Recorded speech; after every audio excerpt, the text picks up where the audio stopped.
This is the disturbing case of Joanna Dennehy. On Tuesday, April 2nd, 2013, 31-year-old Joanna Dennehy jumped out of a car and stabbed 64-year-old Robin Bereza in the shoulder. She jumped back into the car as her fourth victim fell into a pool of his own blood. Just minutes later, she attacked 57-year-old John Rogers and stabbed him more than 30 times and again fled the scene. Although a lot of medical care was required, Bereza and Rogers survived their gruesome attacks and were able to describe their assailant in detail. Just days earlier, the police began to suspect Joanna Dennehy in the murder of Kevin Lee, whose body had just been found. His wife had already filed a missing persons report. Lee was Dennehy's landlord.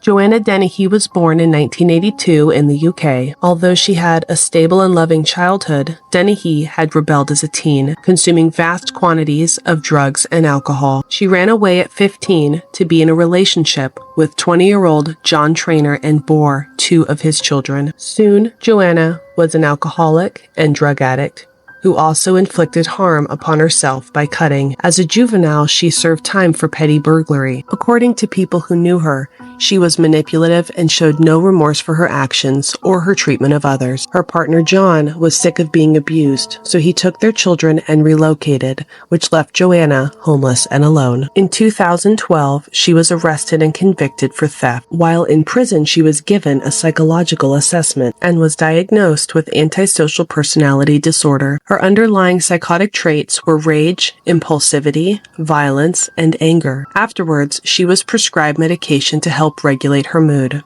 A year later, in 2013, in the town of Peterborough, Joanna met Kevin Lee, a 48-year-old man who rented out cheap rooms to people who were down on their luck. Lee began to pay Joanna's rent, and the two entered a sexual relationship. Additionally, she began to work for him as a paid enforcer by threatening and intimidating people into paying their outstanding rent and other debts. At this time, Joanna felt like she was more stable than she had been in a while, and felt like she was in control. So she stopped taking her medication. By March 19th of 2013, Joanna sent a text to Lucas Swaboszewski. Lucas was hoping there was a chance the two could have a romantic relationship.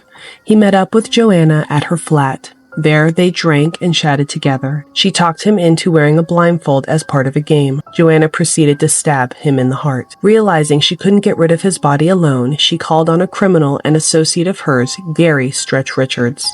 Richards is 7 feet 3 inches and smitten by Dennehy and would do anything for her. Together, the two dumped Lucas's body in a large trash bin until days later, where they relocated him by throwing him in a ditch in the Peterborough countryside. On March 28, just 10 days after killing Lucas, Joanna called her neighbor John Chapman and invited him over for drinks. They drank until Chapman passed out drunk. Then, with the same knife she used on Lucas, she stabbed John 6 times in the chest. So for a second time, she called on Richards to help dispose of the now dead John Chapman. Only this time, another associate named Leslie Layton was called in to help. The group chose another ditch in the Peterborough countryside to dump his body. The very next day, Joanna invited over her landlord, Kevin Lee. There, she stabbed him in the heart and he was killed. She then dressed him in a black dress that belonged to Dennehy. She then got the help of Richards, and they dumped his body in another ditch just 8 miles away from her first 2 victims. Finally, on April 2nd, 2013, Dennehy and Richards committed a robbery in Norfolk. Afterwards, they called Mark Lloyd, who was needed to help stash the goods. However, once Lloyd was in the car, he heard Dennehy bragging she killed 3 men and dumped them in a ditch. Lloyd later admitted that he was appalled at what he heard. After admitting to the murders, she continued to say that she was eager to kill again. While still driving around, Richards selected a victim for Dennehy at random. Dennehy leaped from her car and stabbed 64-year-old Robin Bereza in the shoulder, then jumped back into the vehicle as he collapsed on the ground in a pool of his own blood. 9 minutes later, Dennehy attacked another man, 57-year-old John Rogers, stabbing him more than 30 times. Kevin Lee had a wife and children, so a missing persons report had been filed. However, Dennehy's first 2 victims did not have a close family, so there was no report of them missing. On March 30th, Lee's body was discovered by a passerby. Once he was identified, police looked into his affairs and decided that Joanna was a person of interest and needed to be tracked down and interviewed in connection to his murder. Joanna's latest victims, Robin Bereza and John Rogers, survived their gruesome attacks on April 2nd. This allowed them to describe their attacker to the police.